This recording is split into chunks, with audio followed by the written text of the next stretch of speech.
Welcome to Mentally Strong Mums. My podcast connects with other mums just like you. Be honest when we all struggle and inspire you to feel mentally strong. Be the best version of yourself by loving your authentic self. Then teach this understanding to your kids. Knowledge is power. I want you to be powerful. As a social worker in private practice with a foundation of a psychology degree, I use a holistic approach so you can support your unique situation. So please join me, Alina, at Supportive Therapy and our community of beautiful everyday mums. Hello everyone. Thank you so much for joining me on the podcast today. My name's Alina Bishop from Supportive Therapy, so I just wanted to welcome you for this beautiful episode today. So this episode is on manipulation and the Gaslight Tango. So I'm pretty sure we've all heard about gaslighting. Some of us aren't really sure as to what it is or the extent of it, if it is manipulation, isn't it manipulation. So this is just like a beautiful, quick little introductory as to what gaslighting is, what we do consider manipulation. Sometimes we don't even know what's happening, as I said, and sometimes we may accidentally be doing it to other people or even our kids, and we don't know that we're doing it. And there's different reasons for that, which we will quickly go into as well. But just before we start the episode today, obviously because this is quite a sensitive topic, gaslighting hurts. And if you have experienced it in the past, this episode can be quite triggering for you. So some of the language I will use are examples of gaslighting tactics, right? So it can either open old wounds or even new wounds. Sometimes we live in denial, and denial is the coping mechanism to keep us alive and to keep us safe. So sometimes this episode might be a bit difficult because words that I might be using to demonstrate examples can be quite hurtful because it will trigger something from someone else, right? This is kind of a form of PTSD. So when you have PTSD within a relationship, it means that there's a perceived trauma. So any event that's happened has been considered for you in your nervous system as traumatic.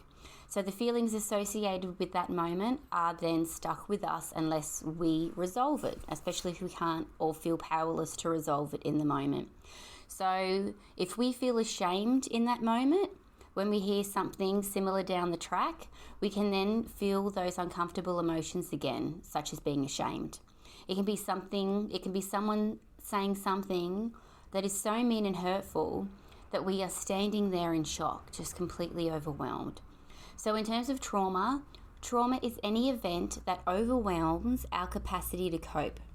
So when the same thing happens over and over again in relationships, like you are constantly gaslighted, it can cause these little trauma wounds within you, right?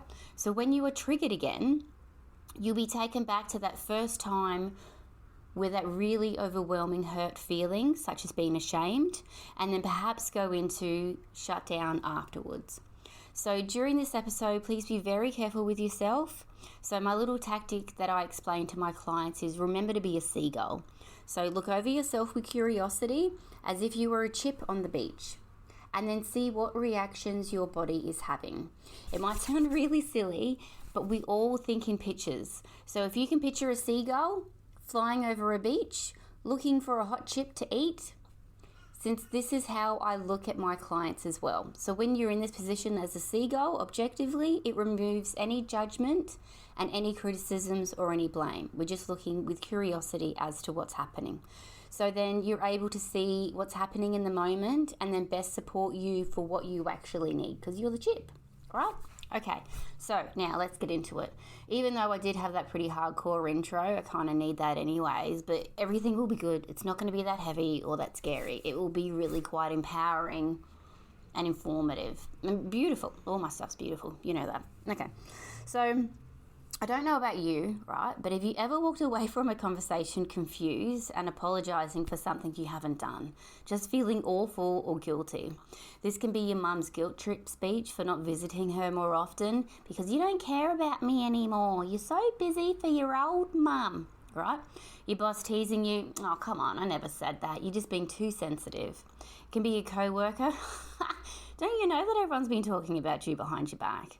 Even your sibling, you seriously still can't find your summoneys? What's wrong with your memory? Can even be your partner minimizing your feelings. Oh, okay. Here it comes. Bring on the waterworks. And what about your best mate? Learn to take a joke. Don't be so sensitive. You won't get far in life if you're always so soft, right? That's quite a typical cliche male, Aussie male thing. Might not happen that much in women, but the sentiment's always kind of there, especially with gaslighting. And it hurts. All of this stuff really hurts. Cuts deep. This is because it comes from a person with some kind of authority or someone who you actually care about, which is why it's easy to then blame yourself or make an excuse as to why they're saying it, you know. This is especially true if you're a people pleaser. So the term gaslighting means a form of manipulation where the goal is control, emotional control. So there's a whole thing about gaslighting when it originally originated. You can kind of go into that. But so gaslighting is essentially questioning your own reality, memory, or perceptions of the events that have actually happened. They literally make you question your own experience of situations and the events that have happened. That you were there, but they made you feel like you're crazy. Makes you feel very confused because I always feel I did the wrong thing, but I don't know why. I've got a frog in my throat. It can then make us feel overwhelmed, makes us feel a bit silly, and then because in that moment, remember, the trauma overwhelms your capacity to cope, so then I shut down and don't stand up for myself anymore. So then we can go into fawn mode. F-A-W-N, fawn, like a baby deer, right? So have you heard of flight, fight, and freeze? Well, there's fawn. So your trauma fawning response is a survival mechanism for you to keep alive. And your trauma brain, they call it your reptilian brain, caveman brain, whatever, makes this decision for you when you go into fawn mode. So examples of what it's like living in fawn mode, your responses are now to agree, to comply with what's going on, and generally surrender. Okay, I didn't mean it, just leave me alone, everything, you know.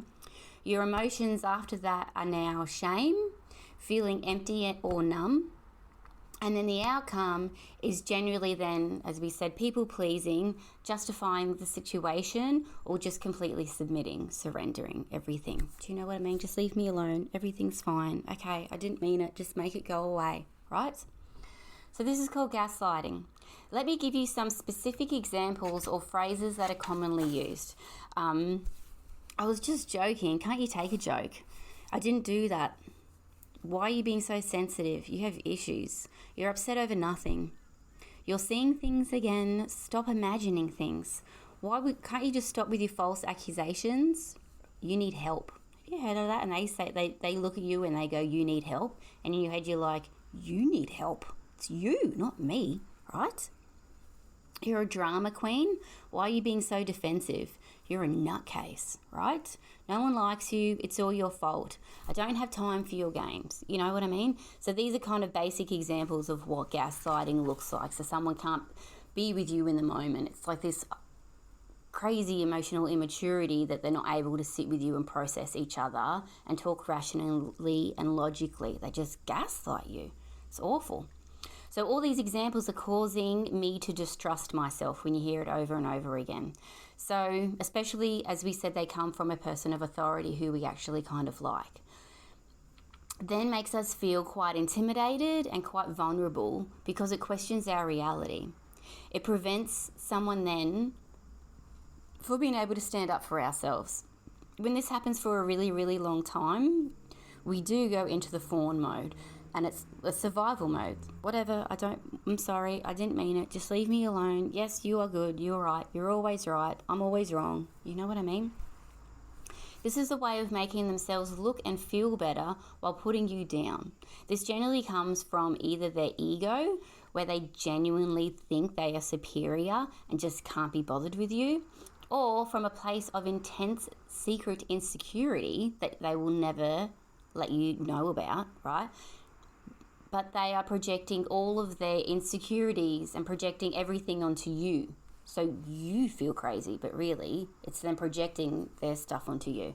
And I shouldn't be using the crazy word so much in this episode, okay? So apologies for that.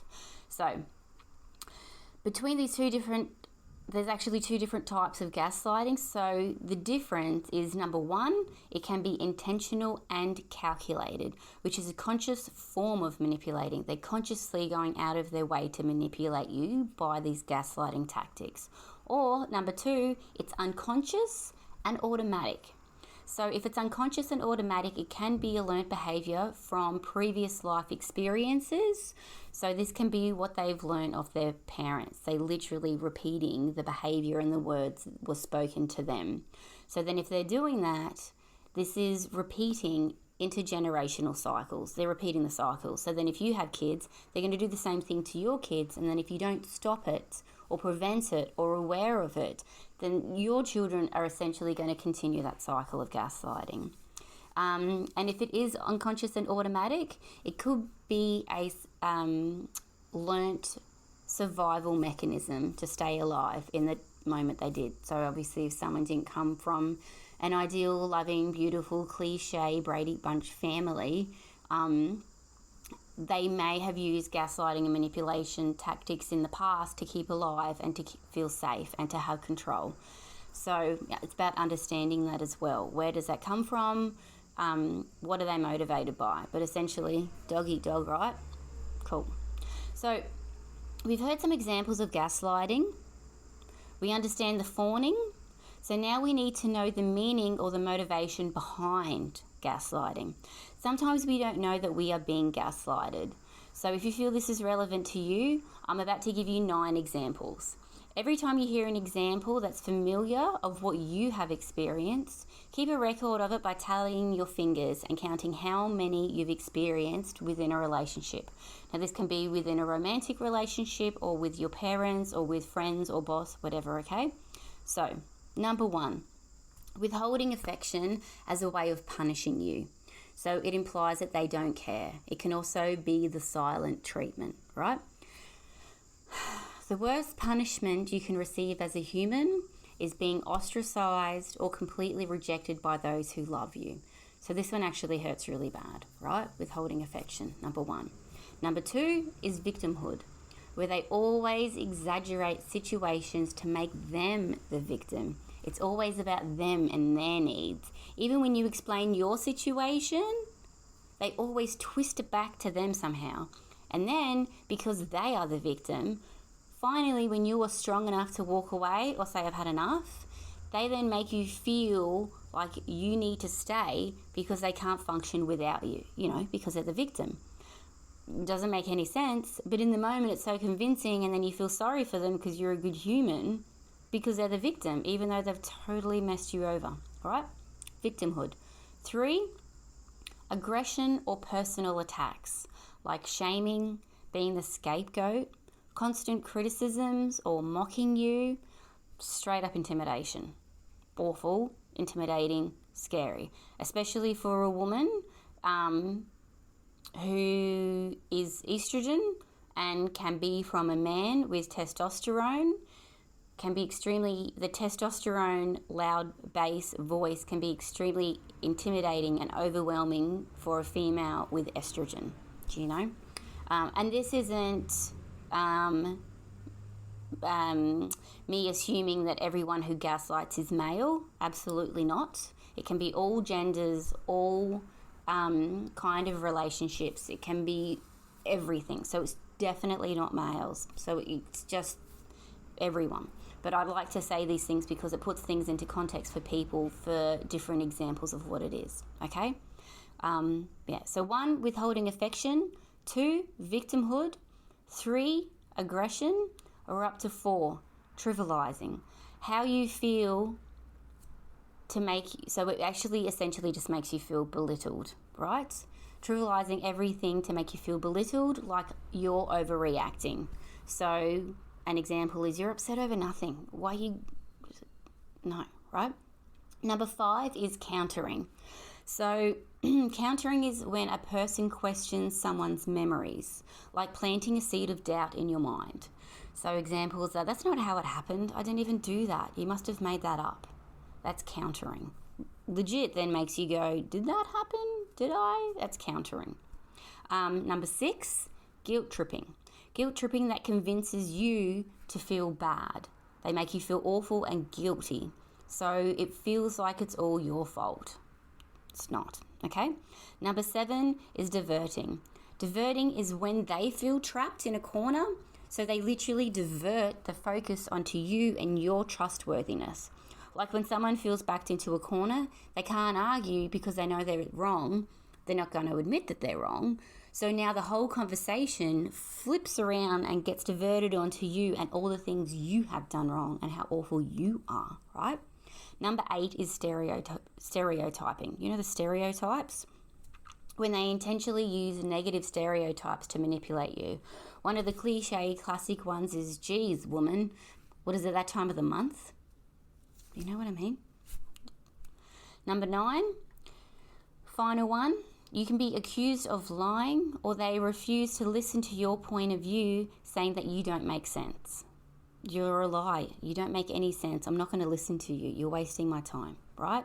I don't have time for your games. And you're like, I'm not playing games. I just want to know, right? They can also say things like, you've got issues. You need to see a head doctor, all that kind of stuff.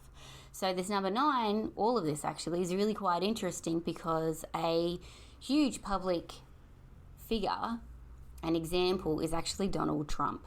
So the way that he uses political and institutional gaslighting, all these kind of gaslighting tactics makes, that's 9. So out of all those, how many do you feel that you've encountered in your time? And what does that look like for you? You know, there's people that are like, I don't know what gaslighting is. And then I explain what they are and they're like, 9, all of them, right? Awful. Brutal. So it's always easy for an outsider to judge someone because they're falling for this. Why don't you just see through it and stand up for yourselves? Why do you put up with it? Why do you stay with, you know what I mean? But because they are some form of authority with you, it's essentially like living with the enemy, but you actually respect their opinion, or you feel like it's from love, or they've just had a bad day, or they just, it's all the excuses, right? So this is essentially like a form of Stockholm Syndrome or self-fulfilling prophecy. Okay, Stockholm Syndrome is when you are around someone for a really long time, their words are now my words, and it all makes sense. So when I'm away, it's like I can kind of break the spell and I can kind of think clearly again and I understand it. But then when I'm back around them, it all makes perfect sense. So then I start, I believe them with everything. That's Stockholm Syndrome, okay? Self-fulfilling prophecy is when you're told something so many times, you believe it. And so because you believe it, it then comes true. So if you were told you are fabulous and worthy of millions of dollars, then you believe it because you're told it every single day, all the time, over and over again. And then you're like, yes, I am fabulous. I do deserve millions, right? But if you were told that you were worthless and you were dumb, you will never amount to nothing. Then I will start repeating that to myself and then believing that I am worthless and maybe I am dumb. And then because you do believe it, then it does come true. So that's a self-fulfilling prophecy. That's really interesting as well to translate that self-fulfilling prophecy to our kids, because if you tell them X, Y, and Z, that's eventually going to be their self-talk, and then it's going to be eventually self-actualized with them over the years. So, yeah. It can start off quite harmless, all the gaslighting, all of the stuff, right? But over time, especially if it increases, it can make you really quite anxious, quite depressed, feelings of inadequacy and worthlessness. This is essentially because you don't feel like you have any control in the situation. And if you don't have control, then you feel powerless. And when you feel powerless, you feel turmoil. So you need to get control back somehow.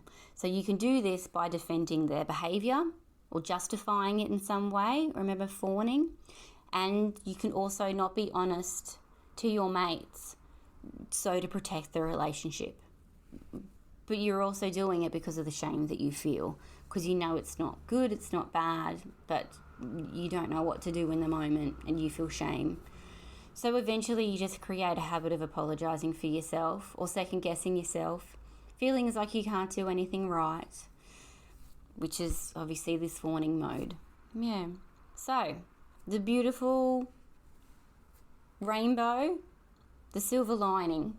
How do you protect yourself without setting them off or making things worse? This is great. This is fabulous, okay? Number 1, acknowledge it's not your fault. You've done nothing wrong. Kind of happens to everyone or someone that you love. So just be kind to yourself and compassionate, okay? Because with all the gaslighting, it's generally negative, so we kind of feel lost and empty. So I'm here to tell you that it's not your fault and you've done nothing wrong and you don't deserve this, and I'm going to help you get out of it, okay? Number 2, you can start with a journal. So when you have a journal and you're writing things down as it's evidence of the frequency, the tactics, the frequency and how often it happens, the tactics that are used, and most importantly, to validate your suspicions. Because if they're constantly gaslighting you, you feel like your versions of events aren't correct. But if you start documenting things and what's actually happened and what they've said to you, it's evidence that I am right. There's nothing wrong with me. I am okay. I am correct. But if you are living with someone who does gaslight and manipulate you in ways, and you do decide to keep a journal, please keep it in a safe space for your eyes only. Because if they ended up finding that, then it could just become quite volatile. So this is as well as putting yourself first in these beautiful little ways, finding your self-worth and your self-belief and your self-compassion back, okay? Also, there are a lot of different support groups to connect with others to reinforce that you are not alone. So then you don't feel so isolated. One of the worst things as well for a human is to feel lonely and isolated, and I can't talk to anyone about this. So obviously for fear of judgment or the shame that I feel or whatever it is. So it happens to all of us, okay? You can also see a therapist. So it's obviously like myself, I see it all the time, and so we can go through different scenarios of what that's like, okay?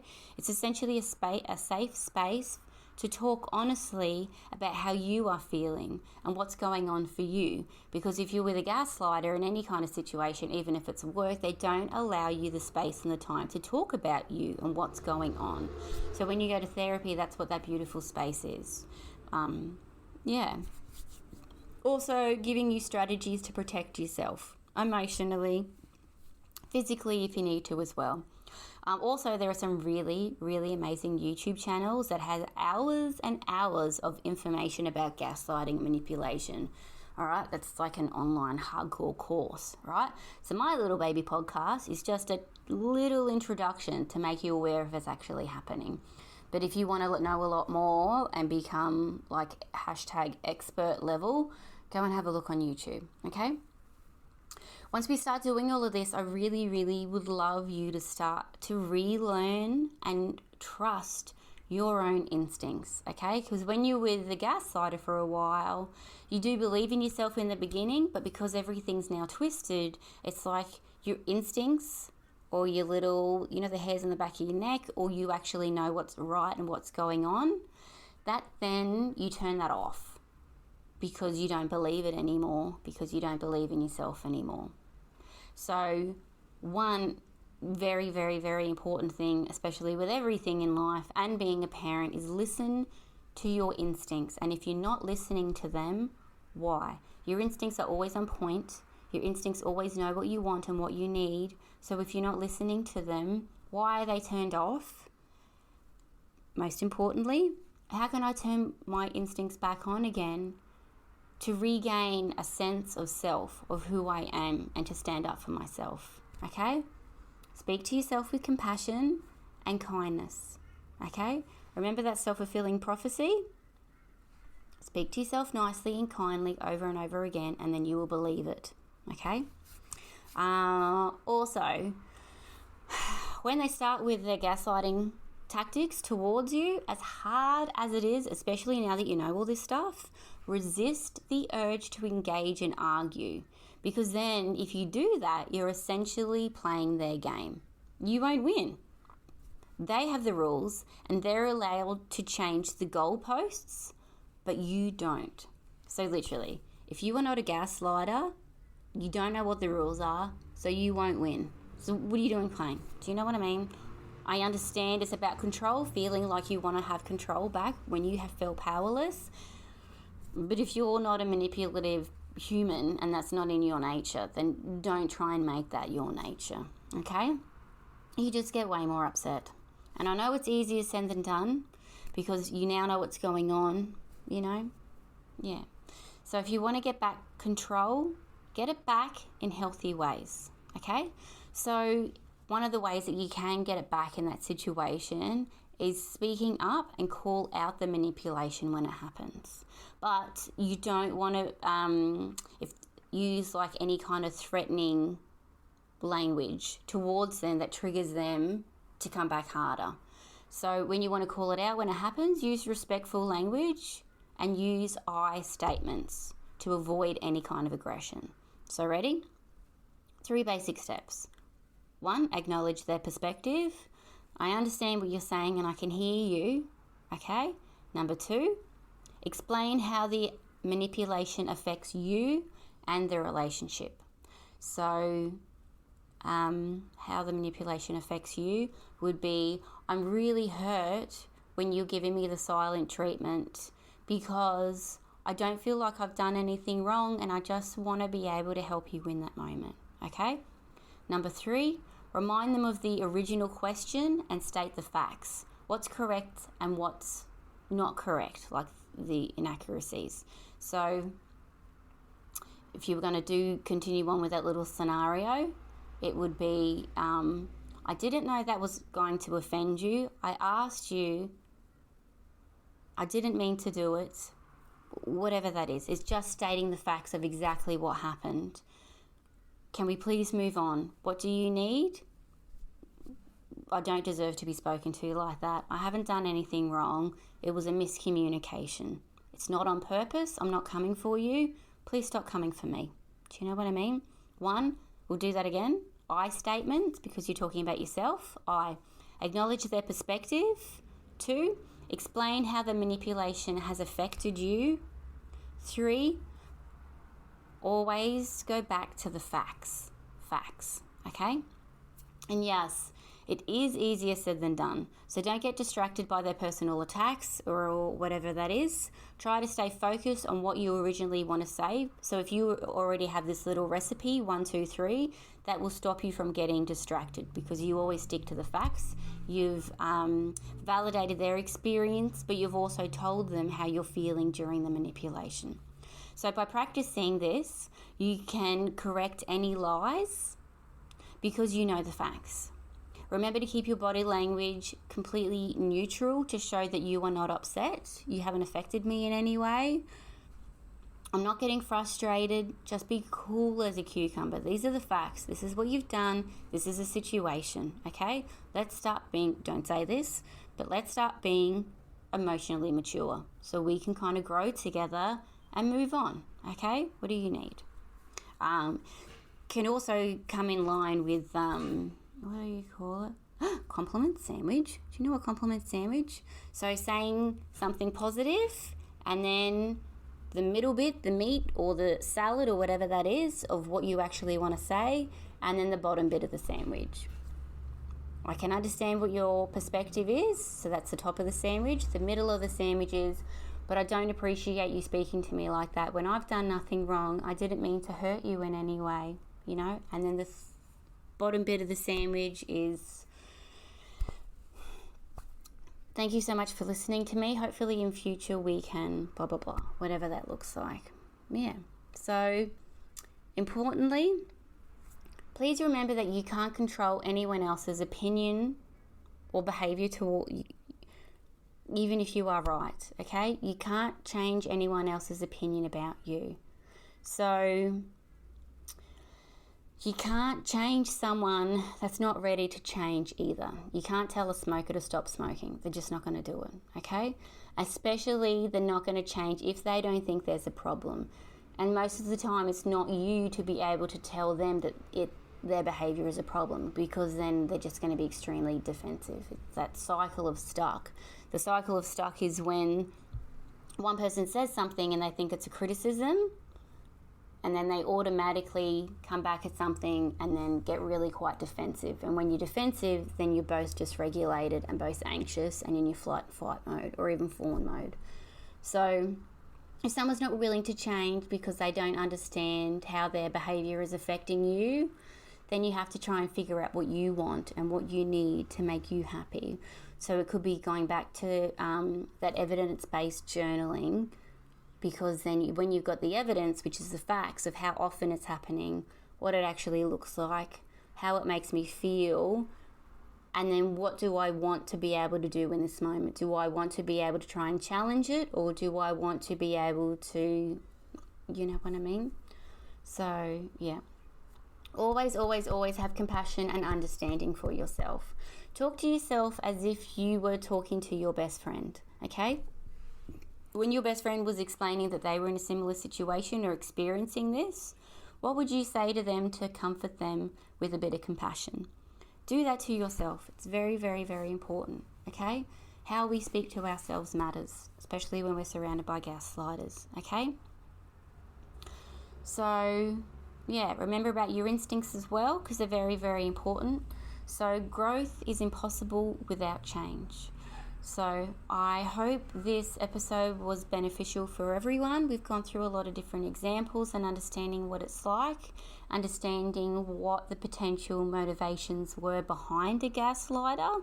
So either their ego or its extreme insecurity. Different ways of being able to engage with someone who's gaslighting you could even be in a professional capacity as well. To stand up for yourself, those 3 little guys. And then understand little things that you can do to make yourself empowered to feel like you have control again, okay? Understanding as well the fawning and what that looks like and how you then shut down. And then if you are fawning, how you can then get regulated and feel in control. Yeah, you are not alone. There is so much help out there. And if you are listening to this and realize that you use these tactics, understand then what your motivation is. So is it a learnt behaviour for you? Or, yeah, I'm not going to get into that too much as well. But always seek help. Always speak to someone. Yeah. I hope you all have a fabulous day. Thank you again so much for listening to me. If you have any questions or comments, please let me know. I love to hear everything from all of you. So, yeah. Thank you so much for your time. If you're hearing this message, you've listened to the entire episode. And for that, I want to thank you for your support. I know your time is valuable, so I really appreciate you spending the time with me. I hope you found the information useful. Can you please leave a review and subscribe? By you leaving a review, it's a value exchange because I value your support and I hope that you value my information. Also, please feel free to contact me about any topics that you want to hear in the future. This podcast is for my mums, so I want to tailor it to information that's really important to you. Thank you so much again for your time. I hope you have a wonderful day. Say hi to your kids for me.